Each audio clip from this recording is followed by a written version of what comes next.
Hello all, and welcome to another episode of Social Psychology Explained. Today, we're going to look at Women's Intersexual Competition Results in Beautification by Wang, Chen, and Yang. It was published in the July 2021 issue of Social Psychological and Personality Science. If you'd like to read the article for yourself, check the description down below for a citation and link.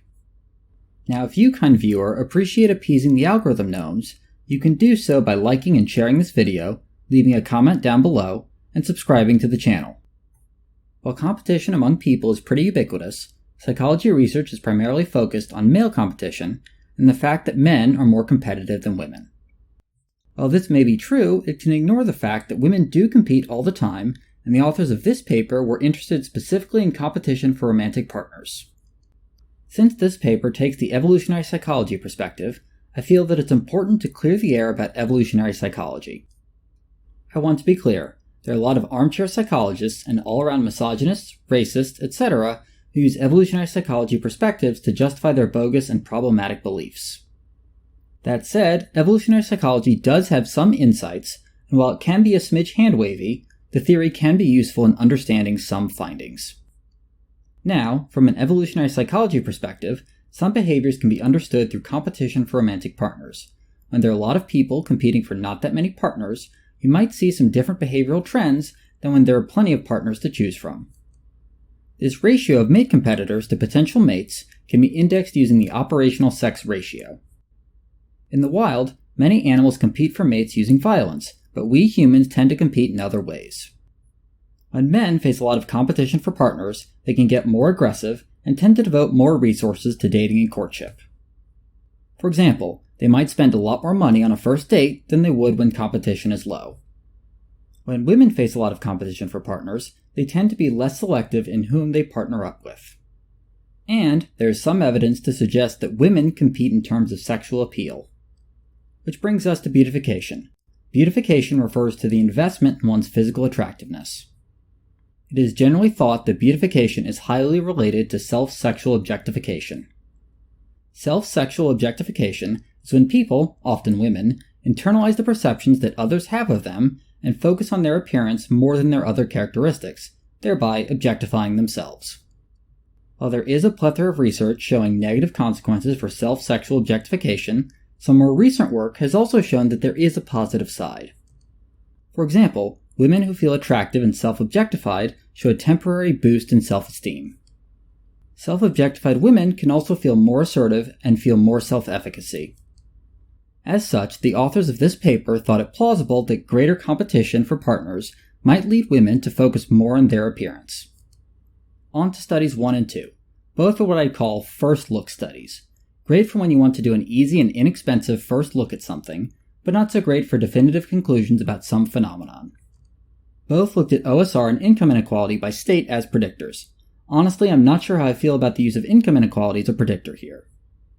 The theory, I guess, is that when there's more income inequality, and because men tend to make more than women, when income inequality is high, women will be competing for fewer wealthy male partners, thus competition is high. I suppose that could hold water, but I'm still a bit skeptical.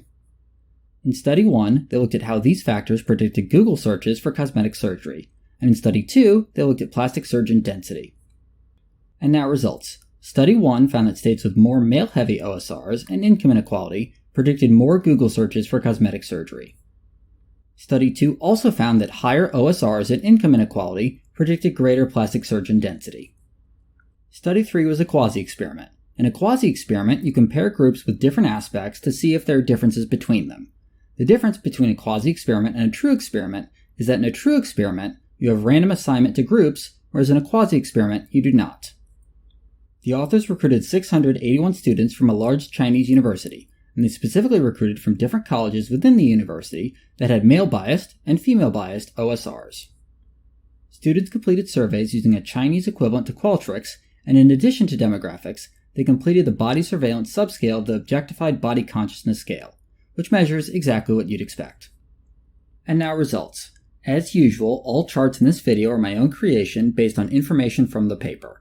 All error bars are 95% confidence intervals of the mean. Wang et al. Found that women at colleges with female-biased OSRs had higher body surveillance scores than women at colleges with male-biased OSRs. Study 4 then was a true experiment.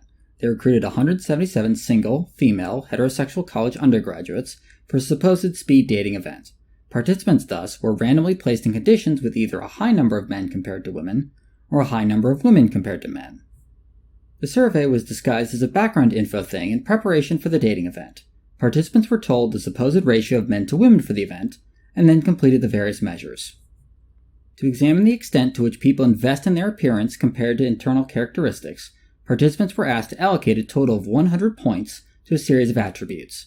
Some of them were appearance-focused, and some were about internal or personality characteristics. They also completed a rather ad hoc measure on their own personal attractiveness. As I've said before, I'm really not a fan of ad hoc measures. We have admittedly high standards for the measures we use, and when researchers use their own ad hoc measure, we have no way of knowing if it lives up to those standards of validity. In line with the authors' hypothesis, women in the high competition condition rated external characteristics as more important than those in the low competition condition.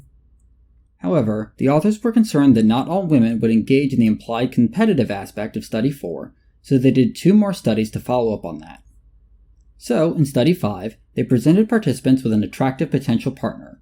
The 205 single, female, cisgender, and heterosexual women were asked to imagine that they had been single for a while and had finally found someone who was ideal. They were highly attracted to this person and desired him very much. Then, half of the participants were told that another 3 women were interested in their desired partner and wanted to ask him on a date. The other half were told that they did not need to compete with anyone else. This manipulation was validated using a pilot study.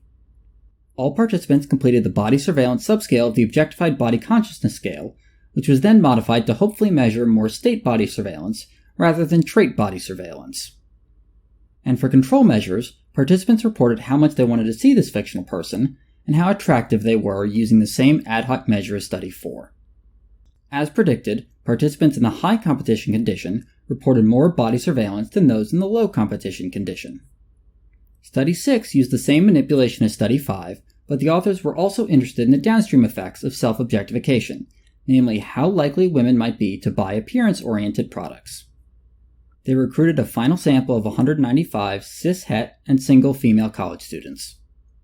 They measured state self-objectification using a validated state self-objectification measure this time, which I appreciate.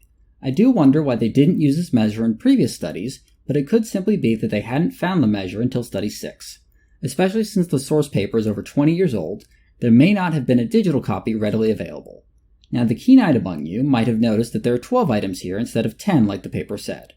Well, I went back to the original paper for the measure, and that paper listed 12. I don't know which 2 the authors of this paper omitted, so here's the set of 12. For scoring, the authors took the difference between the average ranks of the body ones to the average rank of the non-body ones. They also gave participants an imaginary budget and a list of items on which they could spend this budget. 5 of the items were appearance-enhancing products, such as clothes and cosmetics. And 5 of the items were non-appearance-enhancing, such as books and travel. As such, when participants decided to spend more of their budget on the appearance-enhancing items, they were demonstrating a desire to improve their appearance. And now results. As per predictions, women in the high competition condition self-objectified more than women in the low competition condition. Women in the high competition condition also spent more of their imaginary budget on appearance-enhancing items than non-appearance-enhancing items. Even more interesting, the authors found that self-objectification significantly mediated preference for appearance-enhancing products. In other words, part of the reason that the women in the high competition condition wanted to spend more money on their appearances was that they were self-objectifying more. So, all in all, I think we have pretty good evidence that cisgender, heterosexual women tend to focus on their appearance more when there's greater competition for potential romantic partners. That said, this paper tells us absolutely nothing about the LGBTQ+ community.